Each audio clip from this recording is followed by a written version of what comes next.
사사기 19장부터 21장까지 함께 하겠습니다.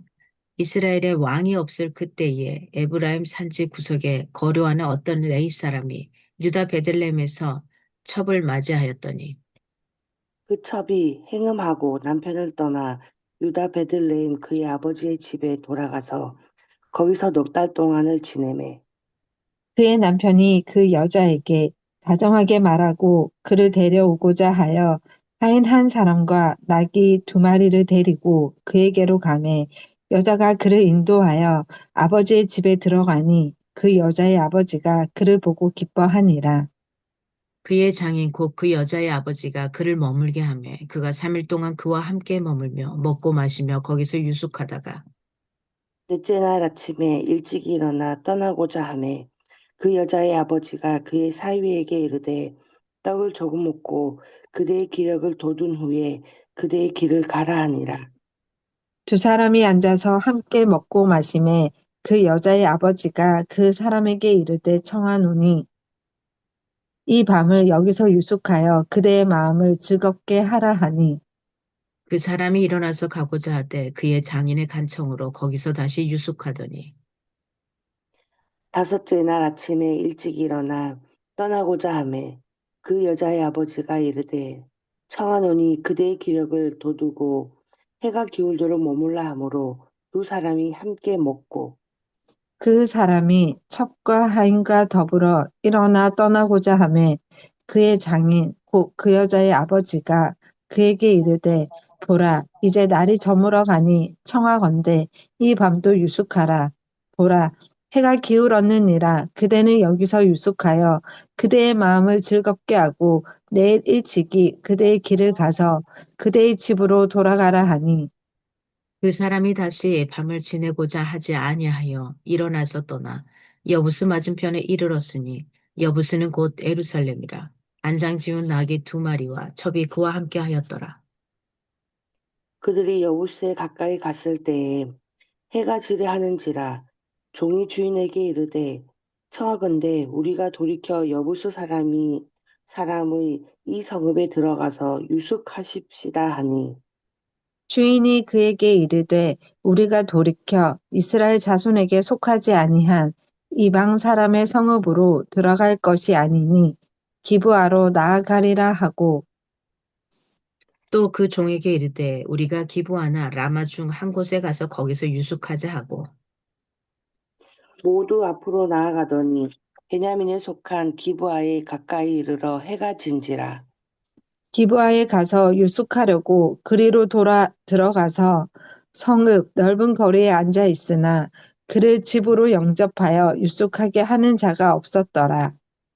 저녁 때에 한 노인이 밭에서 일하다가 돌아오니 그 사람은 본래 에브라임 산지 사람으로서 기브아에 거류하는 자요 그곳 사람들은 베냐민 자손이더라.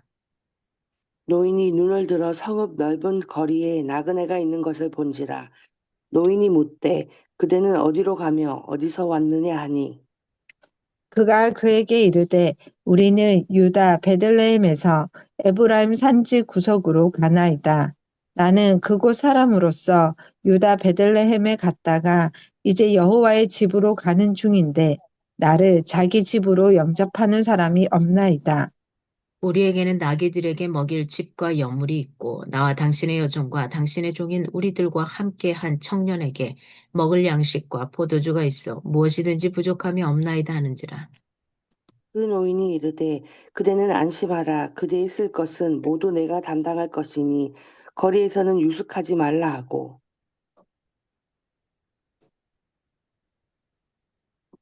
어, 죄송해요. 그를 데리고 자기 집에 들어가서 나귀에게 먹이니 그들이 발을 씻고 먹고 마시니라. 그들이 마음을 즐겁게 할 때에 그 성읍의 불량배들이 그 집을 에워싸고 문을 두들기며 집주인 노인에게 말하여 이르되 내 집에 들어온 사람을 끌어내라. 우리가 그와 관계하리라 하니. 집주인 그 사람이 그들에게로 나와서 이르되 아니라 내 형제들아 청하노니 이 같은 악행을 저지르지 말라. 이 사람이 내 집에 들어왔으니 이런 망령된 일을 행하지 말라. 보라, 여기 내 처녀 딸과 이 사람의 첩이 있은즉 내가 그들을 끌어내리니 너희가 그들을 욕보이던지 너희 눈에 좋은 대로 행하되 오직 이 사람에게는 이런 망령된 일을 행하지 말라 하나 무리가 듣지 아니하므로 그 사람이 자기 첩을 붙잡아 그들에게 밖으로 끌어내매 그들이 그 여자와 관계하였고 밤새도록 그 여자를 능욕하다가 새벽 미명에 놓은지라. 동틀 때에 여인이 자기의 주인이 있는 그 사람의 집 문에 이르러 엎드려져 밟기까지 거기 엎드려져 있더라. 그의 주인이 일찍이 일어나 집 문을 열고 떠나고자 하더니 그 여인이 집 문에 엎드러져 있고 그의 두 손이 문지방에 있는 것을 보고 그에게 이르되 일어나라 우리가 떠나가자 하나 아무 대답이 없는지라. 이에 그의 시체를 나귀에 싣고 행하여 자기 곳에 돌아가서 그 집에 이르러서는 칼을 가지고 자기 첩의 시체를 거두어 그 마디를 찍어 12덩이에 나누고 그것을 이스라엘 사방에 두루 보내매 그것을 보는 자가 다 이르되 이스라엘 자손이 애굽 땅에서 올라온 날부터 오늘까지 이런 일은 일어나지도 아니하였고 보지도 못하였도다. 이 일을 생각하고 상의한 후에 말하자 하니라.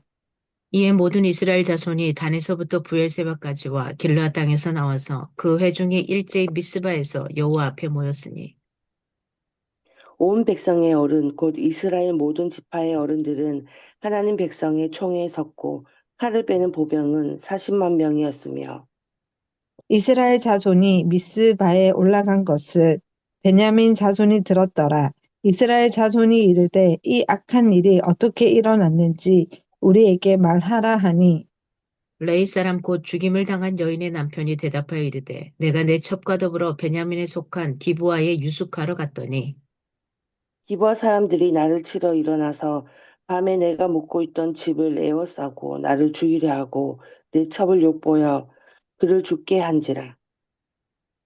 내가 내 첩의 시체를 거두어 쪼개서 이스라엘 기업에 온 땅에 보냈나니 이는 그들이 이스라엘 중에서 음행과 망령된 일을 행하였기 때문이라.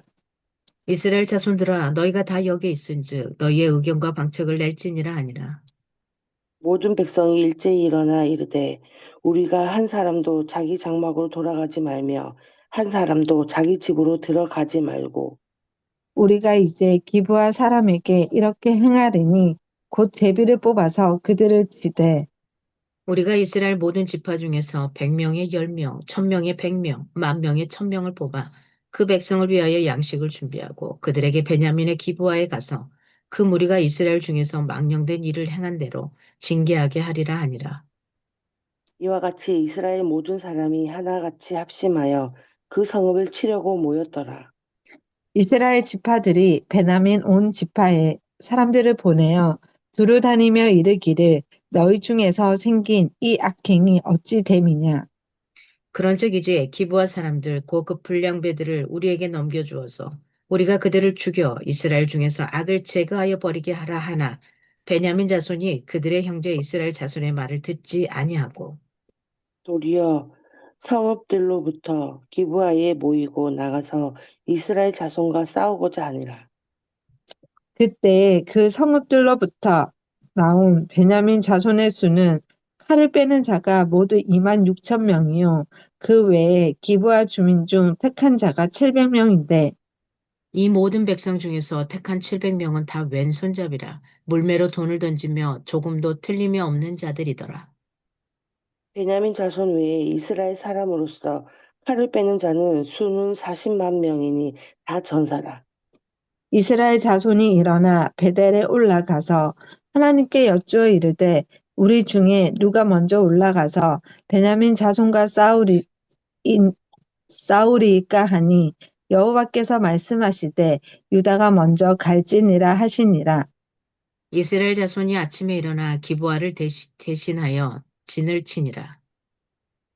이스라엘 사람이 나가 베냐민과 싸우려고 전열을 갖추고 기브아에서 그들과 싸우고자 하매 베냐민 자손이 기브아에서 나와서 당일에 이스라엘 사람 2만 2천 명을 땅에 엎드렸으나 이스라엘 사람들이 스스로 용기를 내어 첫날 전열을 갖추었던 곳에서 다시 전열을 갖추니라.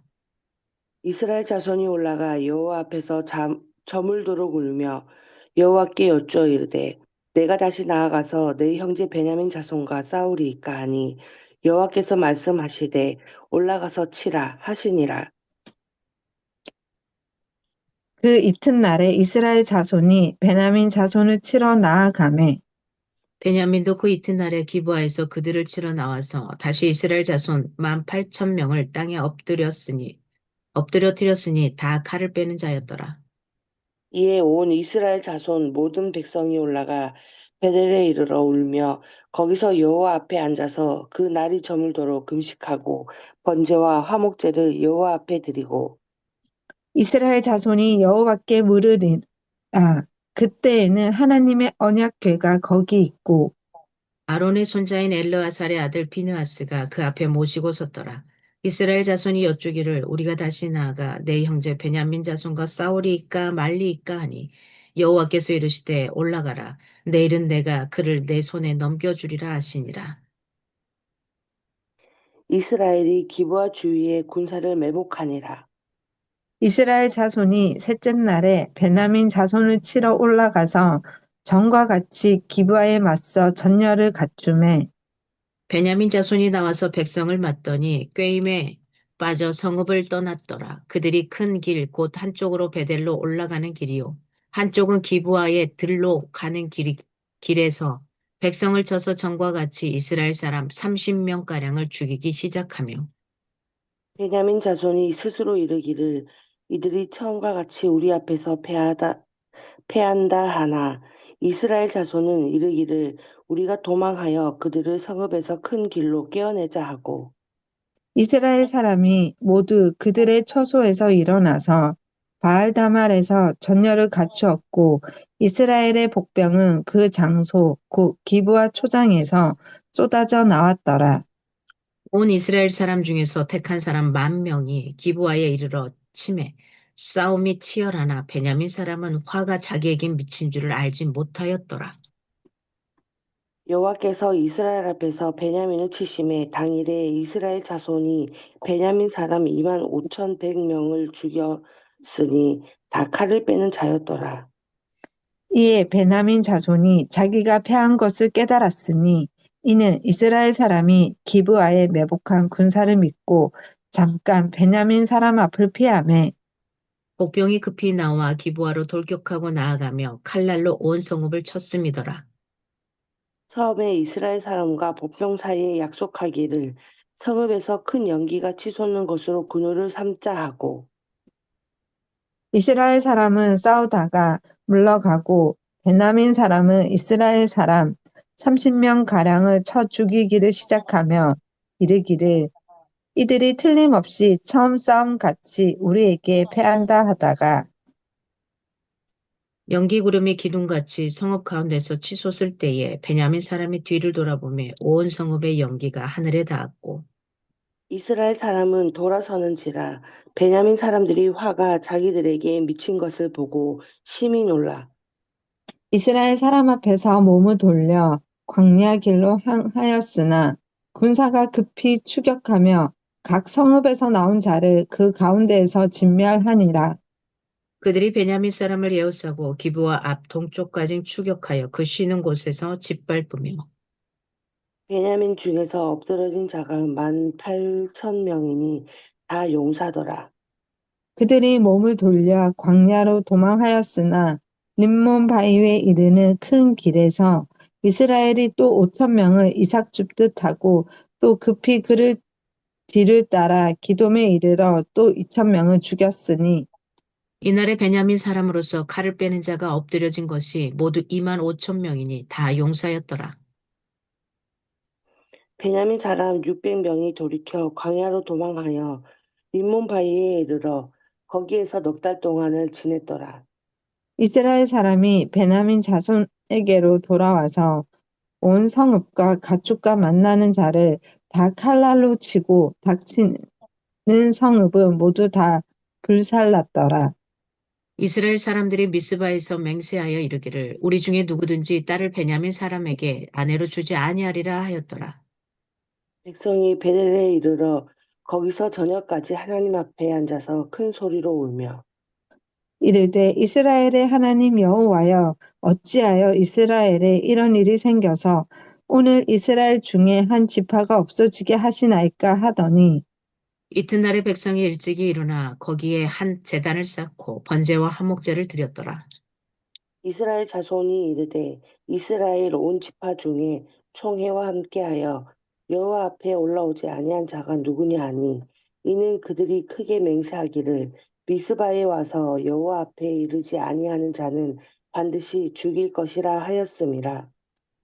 이스라엘 자손이 그들의 형제 베냐민을 위하여 뉘우쳐 이르되 오늘 이스라엘 중에 한 지파가 끊어졌도다.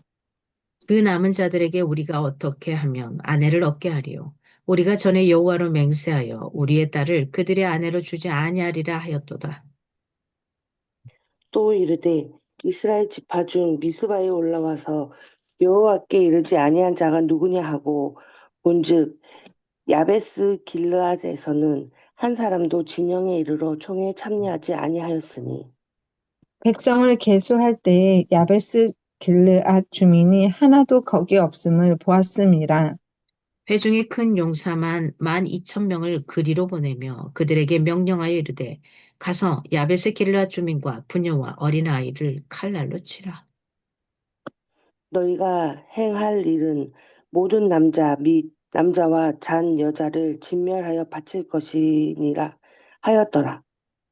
그들이 야베스 길르앗 주민 중에서 젊은 처녀 400명을 얻었으니 이는 아직 남자와 동참한 일이 없어 남자를 알지 못하는 자라.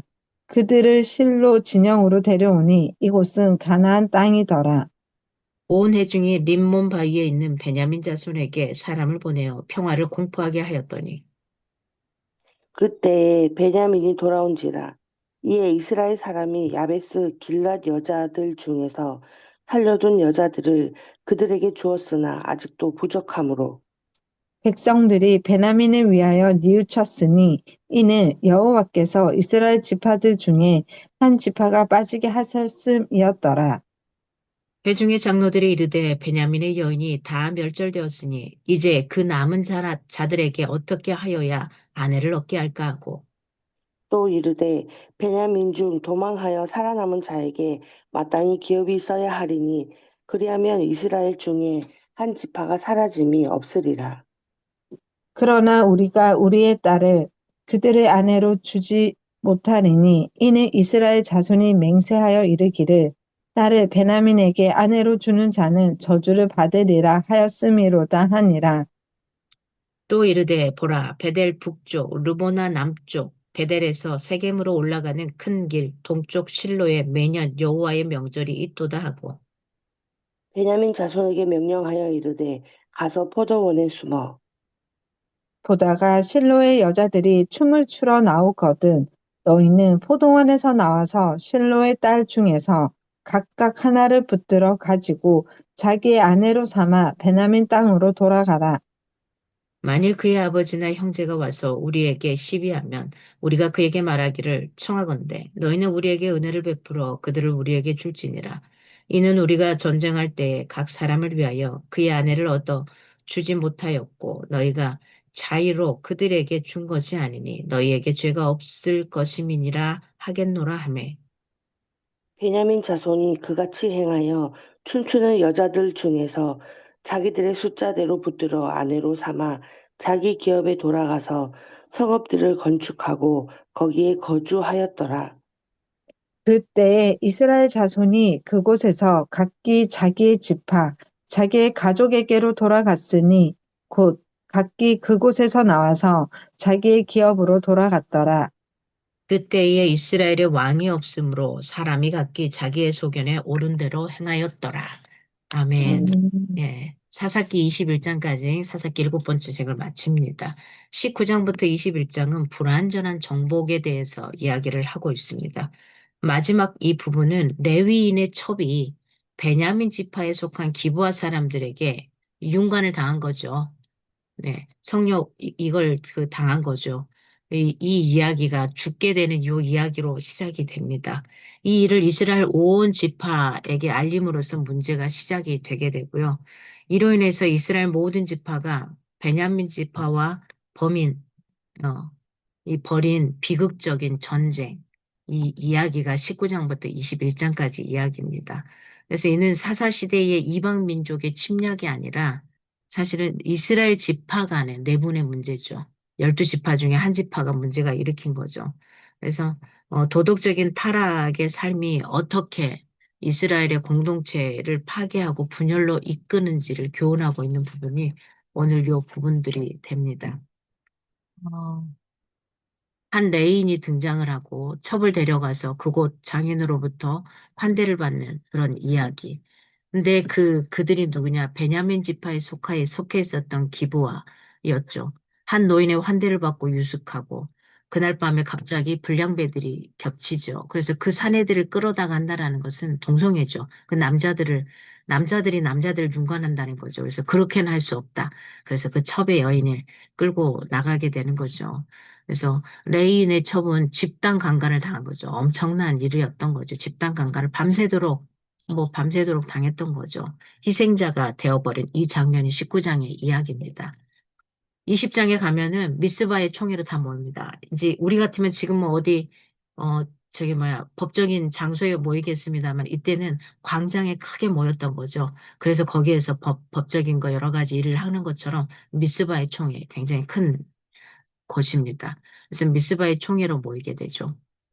다 집결하게 되고 일단은 우리의 민족이지만 베냐민 그 지파의 전쟁을 결정을 하게 되는 거죠. 그래서 다 죽이게 됩니다. 같은 민족이어도 뭐 어쩔 수 없는 어쩌면 우리 한국이라는 코리아라는 이 나라에서 남과 북이 나뉘어서 서로 싸우게 되는 현상과 같은 물론 우리는 지금 다른 경우입니다만은 그런 일이 벌어진 거죠, 지금. 그래서 베냐민의 선전포고로 세 차례에 걸쳐서 전투가 벌어지게 되고요. 결국 3차 전투에서 대패하게 되죠. 베냐민은. 결국 베냐민은 이스라엘의 매복과 유인 전술에 넘어가서 대패하고 마는 이런 상황들이 됩니다. 이 부분을 보면서 잘못된 결정은 또 다른 잘못된 결정을 낳는다는 것을 보게 돼요. 그럴 때는 사실은 멈출 수 있어야 되는데 그러지 못한 거죠. 저 총에 참석하지 않은 야베스 길라 사람들을 진멸하고 처녀만 살려둡니다. 우리가 모든 전쟁에 있어서 여인들은 또 어떤 성적인 노리개로도 쓰이기도 하고 뭐 여러 가지 상황들이 발생을 하잖아요. 그래서 그 여인들만 두게 되는 거죠. 아내를 무력으로 얻었던 그들은 자기 기업으로 돌아가서 성읍을 건축하고 정착하게 됩니다. 이때 21장 25절에 그때에 이스라엘에 왕이 없으므로 사람이 각기 소견에 옳은 대로 행하였더라. 그래서 계속해서 사사시대는 그때의 왕이 없으므로 자기의 소견에 옳은 대로 행하였더라. 그러니까 한 집안에도 가장 큰 가장으로서 리더로서 이 집안을 끌고 갈 정신적인 지주가 없으면 각자가 그냥 난리가 나는 것 같은 거죠. 그래서 우리가 살고 있는 어떤 단체든 여기에 리더가 없으면 한 사람이 딱 끌고 가는 중심적인 핵이 없으면 어떻게 돼요? 산으로 갈지 바다로 갈지 저 늪으로 갈지 모르는 이런 현상과 같은 겁니다. 그래서 이 사사기에서는 계속해서 들려왔던 게 그때에 이스라엘에게 왕이 없으면 근데 이들에게는 진짜 왕은, 인생의 왕은 하나님이신데 그 하나님을 왕으로 치고 있지도 않았다라는 거죠. 이런 부분을 이야기를 합니다. 그래서 우리가 19장의 이 부분에 있어서는 장인의 지나친 호의, 그죠? 장인의 지나친 호의는 물리쳤지만 자신은 무분별한 출발로 인해서 자신은 물론 자기 가정과 이스라엘 전체에 크나큰 비극을 초래하는 이 장면. 그래서 여러분 어떤 중요한 결정을 내릴 때 어떤 원칙을 가지고 행하고 있는가예요. 내가 분명한 아이덴티티를 어떤 원칙을 가지고 행하고 살아가는가. 그래서 감정과 충동적인 결정은 사실은 위험하다라는 거. 우리가 누군가와 다툼을 일으키고 싸우는 것은 그 사람의 말이 문제가 아니라 그 사람의 태도예요. 감정적인 손이에요. 이게 나에게 상했을 때 굉장히 크게 상하죠. 아이들도 어떤 이야기를 할 때, 당연히 그 아이가 해야 될 이야기를 했는데 그 아이의 말투, 태도에 있어서 불량하다. 그러면 내가 확 돌죠. 바로 이런 부분입니다. 그래서 범사에 신중하게 나는 의사결정을 하고 있는가 하는 부분을 오늘 사사기 19장을 통해서 보게 되는 거고요. 20장에 가게 되면은 온통 자기중심적으로, 온통 자기중심적으로 사건을 재해석하고 기억을 편집하고 있다라는 거예요. 우리의 기억은, 내 기억은 분명히 하는데, 이 뇌과학자들이 이야기할 때, 그건 얼마든지 왜곡될 수 있다라고 이야기를 해요. 자기가 생각하고 싶은 대로, 기억하고 싶은 대로만 기억하는 게 이 뇌랍니다. 그래서 우리의 뇌는 세뇌가 잘 된대요, 세뇌가. 그래서 계속 이야기하다 보면은, 상대방이 자기도 모르게 아니 아니 그러다가 이렇게 된다라는 거. 우리의 뇌가 굉장히 약하답니다. 그래서 사람들에게 사상교육 시키는 게 굉장한 거죠. 가둬놓고 하면 처음에는 아니다고 생각했는데 그 다음에 들어가게 돼 있습니다. 그래서 이걸 재해석하고 기억해서 다시 편집하고 있는 이 상태. 사태가 심각할수록 그 진상을 신중하게 파악해야 하죠. 근데 그렇게 하지 못할 때가 있습니다. 그래서 입장에 따라서 생각도 관점도 다를 수 있어요. 그래서 이 부분을 정확하게 이렇게 내 것만 맞다가 아니라 다른 사람의 눈으로 보는 것도 참고하면서 그걸 하나로 만들어갈 수도 있어야 될 것 같아요. 오늘 내가 신중하게 어쩌면 하나님께 묻고 행해야 될 어떤 문제가 있습니까? 그 문제가 무엇인지 한번 깊이 생각해 보세요. 어떤 사람과의 관계가 틀어졌거나 어떤 단체와의 관계가 틀어졌으면 이게 진짜 어떻게, 어떤 문제로 내가 여기에 틀어졌는가를 한번 볼 필요가 있습니다. 어떤 이게 이제 두 분은 지금 다 사업하시는 분들이잖아요. 사업을 하면 사람과의 관계고 또 어떤 단체와의 관계 이런 것들을 가져갈 텐데 이럴 때 잘 되는 경우일까 안 되는 경우가 있어요. 그럴 때는 무작정 내가 뭘 잘못했나 이게 아니라 요 사람에게 맞는 그 부분을 내가 정확하게 이야기를 했는지 아니면 이 사람과 상관없는 뜬구름의 이야기들을 하고 있는 건지 이런 부분들을 좀 생각해 볼 필요가 있을 것 같아요. 21장에 이제 오늘 마지막에 가면 하나님이 우리에게 원하시는 것은 진짜 뭐냐면 번제가 아니에요. 우리한테 번듯한 제사를 드려주는 거 원하지 않아요. 다만 어떻게 하는 건 순종이지 않나 싶습니다. 다른 네가 힘이 있고 없고가 상관이 없어요. 힘이 없는 자도 하나님께 순종하고 하나님을 원하는 대로 행했을 때는 그걸 다 들어주시고 축복의 산으로 끌고 가는 걸 볼 수 있거든요. 그래서 숱한 기름진 제사와 예배보다는 사실은 하나님의 목소리에 청종하는 거, 이게 더 중요한 게 아닌가 싶은 거죠. 그렇잖아요. 내 자녀가 원하는 게 나한테 막 엄마, 아빠, 막 이러면서 뭘 막 갖다가 주고 막 이게 아니라 그냥 내 부모의 목소리에 청종하고 그 아이가 살아주는 거, 이거지 않겠습니까? 우리의 삶, 살아가는 삶 속에서 하나님께 순종하고 그분께 청종하는 이런 영역은 어디 있는가인 겁니다. 이렇게 해서 사사기 21장을 마치면서 사사기에 나오는 그 신학의 가장 큰 그 중요한 주제들은 첫 번째는 이스라엘의 배교였습니다. 처음에 시작하는 단어 중에 배교였잖아요. 그 이스라엘의 배교 중에 두 번째는 뭐냐? 신실하신 하나님을 보게 되는 거야. 끊임없이 끊임없이 끊임없이. 그리고 여기서 주어지는 세 번째 가장 큰 주제는 뭐냐? 누가 역사의 주인인가 하는 거예요. 네가 아무리 발버둥 쳐봤자 안 되는 거예요. 저는 인간의 신체, 인체의 신비 이 책을 보면서 와, 이건 어떻게 인간들이 만들어낼 수 없는 영역이다. 만들어낼 수 있으면 진작 사람은 복제되어서 나왔겠죠. 뭐, 손가락에 수많은 라인들 보셨어요? 저는 제 몸에 수많은 그 흐르는 그 신경 이 줄들을 봤습니다. 수술하기 전에 이거 뭐 하면서 보면서, 와, 야, 그렇게 많은 가닥들이 얽혀 있는 걸 이걸 이렇게 보는데요. 야, 이건 인간으로서는 할 수 없다. 그리고 내 몸인데 내가 내 몸 하나 주체가 안 되잖아요. 내 머리카락 하나도 내가 길게 할 수도 없고 짧게 할 수도 없고 많이 나오게 할 수도 없고 적게 나올 수도 없어요. 이건 내 영역이 아니구나. 그러면 신의 영역이 있겠구나. 라는 생각을 과거에 인체의 신비를 보면서 이렇게 생각을 했던 부분입니다. 내 인생의 주인이 누구인가 하는 거고요. 네 번째 주제는 누가 왕이냐. 네 인생에 누가 왕이냐는 거예요. 이 땅에 끌어가는 우리 대통령, 총리들, 그 나라마다 있는 그 수장들이 왕이다. 진짜 왕이다 그러면 심각할 겁니다. 어디로 갈지 모르겠고 내 인생이 어떻게 바뀌어갈지 모를 겁니다. 그렇습니다. 그래서 누가 네 인생의 왕이냐는 거예요. 사사시대에 이 사람들은 계속 끊임없이 나왔던 게 그때의 이스라엘 백성에게 왕이 없었다라고 표현을 하는 거잖아요. 그리고 마지막은 여호와의 영적인 영의 사역 이 부분들을 이야기합니다. 그래서 그리스도를 믿고 예수님을 믿고 세례를 받고 성령께서 신자들, 우리 믿는 사람들 안에 내주하신다고 자동으로 우리의 신앙이 바뀌는 건 아닙니다. 세례를 받는다고. 우리는 바뀌잖아요. 믿음으로 사는 신자가 의롭게 되는 것은 진리예요. 하나님이 내가 당신을 믿겠습니다 하면 의롭다라고 아예 칭해 주셔요. 칭의라는 요게 되지만은 구원을 받은 이후에 성화의 삶은 어떻게 가는 거냐. 전적으로 성령의 도우심을 의지하면서 하나님의 말씀에 순종하고 겸손히 간구할 때 비로소 하나님의 뜻을 온전히 이루어 간다라는 거. 그래서 교회 다니는 사람이 왜 저래? 저 예수님 믿는다면서 왜 저래가 아니라 그럴 수 있다예요. 이제는 그가 살아가면서 점점점 하나님의 말씀, 이 성경 말씀 안에서 내가 어떻게 살아가야 되고 겸손하게 순종하며 가야 되는가는 이제는 그 성화의 과정을 가고 있는 단계가 지금 우리의 단계가 되는 겁니다.